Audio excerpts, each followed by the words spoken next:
devotee of Krishna. This is the secret of Lord Chaitanya. Lord Chaitanya is Krishna himself, but he appears with the sentiment and the color of Śrīmatī Rādhārāṇī. Therefore it said, Śrī Kṛṣṇa Chaitanya, Radha Krishna Nahe Anya. That Chaitanya Mahaprabhu is none other than Radha and Krishna combined together. Krishna on the inside, Radha on the outside. So that's our Lord Chaitanya. And our lineage is coming down from Lord Chaitanya Mahaprabhu. And Lord Chaitanya is enjoying this same mood as Śrīmatī Rādhārāṇī, because he wants to get a clue. What is this Mahabhava that she experiences? How do I relish this? How do I taste it? How do I cultivate it? So Lord Chaitanya's appearance is especially to cultivate this particular mood of devotional service in conjugal love. And therefore, his mantra is the Hare Krishna mantra. Hare means Radhe. Hara is another name of Radha. And so in the vocative case becomes Hare.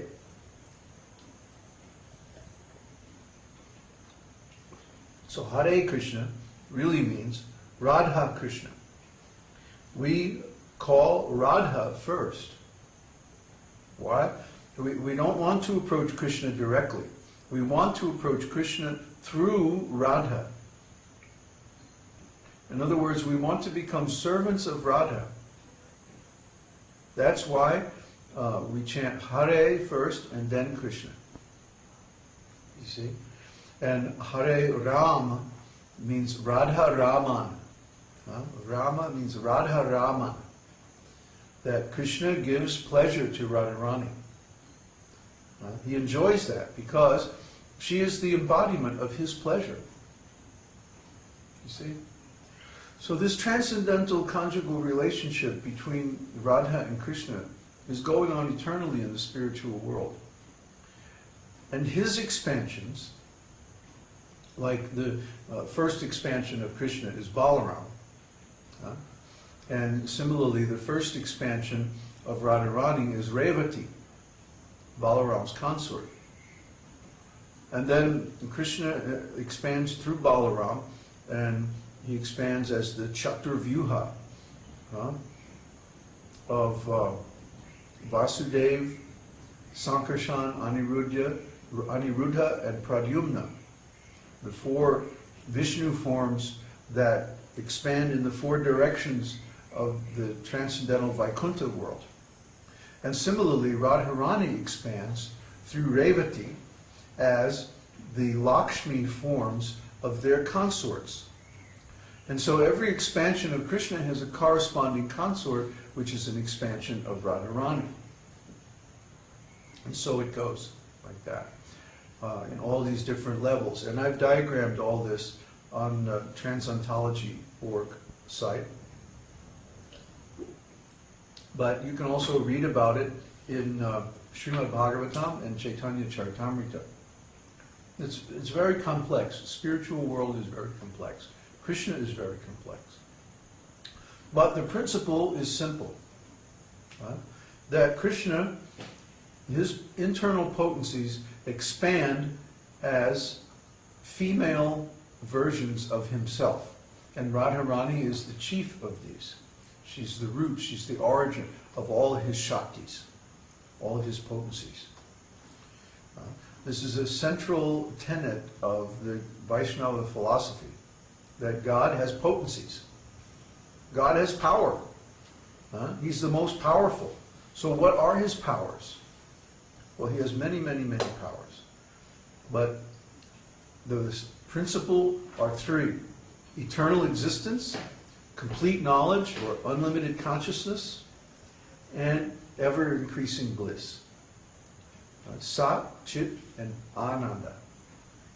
So these potencies are his eternal consorts, his eternal companions. They're always with him everywhere he goes. And he can instantly call on them whenever he wants. So he's never lacking anything. He's never incomplete or he never needs anything, because he always has his transcendental potencies with him to provide him the different kinds of enjoyment and different kinds of power as he needs them. They're his servants. They're in the mood of his servants. But at the same time, they have this conjugal relationship with him. So try to understand, because this is also how we can approach the Lord. If we approach the Lord through Śrīmatī Rādhārāṇī, and in the conjugal mood, we offer our service to the Lord in our hearts, then he will be very much inclined to accept our service. Because this gives him more pleasure than anything else. Why is that? Because the conjugal mood of devotional service includes the service that is rendered in all the other moods. There are 5 principal moods of devotional service: neutrality, servitorship, friendship, parenthood, and conjugal love. And of these 5, conjugal love is the foremost because it contains the qualities of all the other 4. For example, when we're in love with someone in the mood of conjugal love, we automatically want to take care of them. Cook for them, help them with their clothing and with every aspect of their existence. Just like a parent wants to take care of a child. And also we want to be their friend. We want to understand them. We want to know them. We want to help them achieve their aims in life. And we also want to serve them. We want to give them pleasure in different ways. So this is conjugal love, and it's most exalted. In fact, everybody in this world is trying to imitate Radha and Krishna. That's the problem. We're not fit to imitate Radha and Krishna. Especially the male in this world tries to be the enjoyer. But we're not the enjoyer. Constitutionally, we're servants. We are the enjoyed. Compared with Krishna, what potency do we have for enjoyment? It's minuscule. It's nada. Nothing. Our enjoyment is over in a few minutes. Krishna is enjoying, ever increasing for all eternity. So his enjoyment is real enjoyment. Our enjoyment is just a pale shadow or reflection of real enjoyment. Our enjoyment in this material world is very conditional. It comes and goes. And mostly it goes. So in this material world, everybody is trying to enjoy, struggling very hard with the senses and the mind, trying to create the conditions where they can imitate Krishna as the enjoyer. And now we have women's lib, where the women also try to become enjoyers.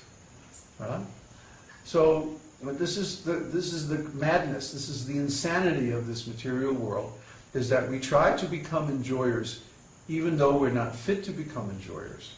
Even though this material world is set up so that anybody who tries to enjoy, then they have to experience karma. That's the result of material activities, is that you have karmic reactions. So if you try to enjoy, you may get a little bit of enjoyment for a limited amount of time. And it won't be perfect either. It'll have flaws. And then, bam, you'll get hit by the karmic reactions. The whole thing falls apart. Just like people say when they get married, I'm going to love you forever. Well, are we capable of loving anybody forever? I don't think so. Not in this material world anyway. There's always some fault, some imperfection. Something always goes wrong, There's so many stories of the couples who get married with all this pomp and ceremony and invite all their friends and blah, blah, blah, blah, and then they go on honeymoon, and next thing you know, they're fighting like cats and dogs. So, what is this love? Huh? It's hard for us to love anybody even for 5 minutes in this material world. But what to speak of whole life? It's an illusion. It's an impossible thing. Huh? So we try to do the impossible, and guess what happens? We fail. It's going to happen. Because the laws of nature are made in such a way that we cannot imitate Krishna.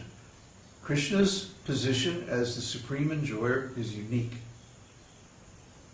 Nobody can take his place. Nobody can imitate. But what we can do is that we can be enjoyed by Krishna. See, we can serve Krishna. And it's just like Srila Prabhupada used to describe the servants in the palace of the king.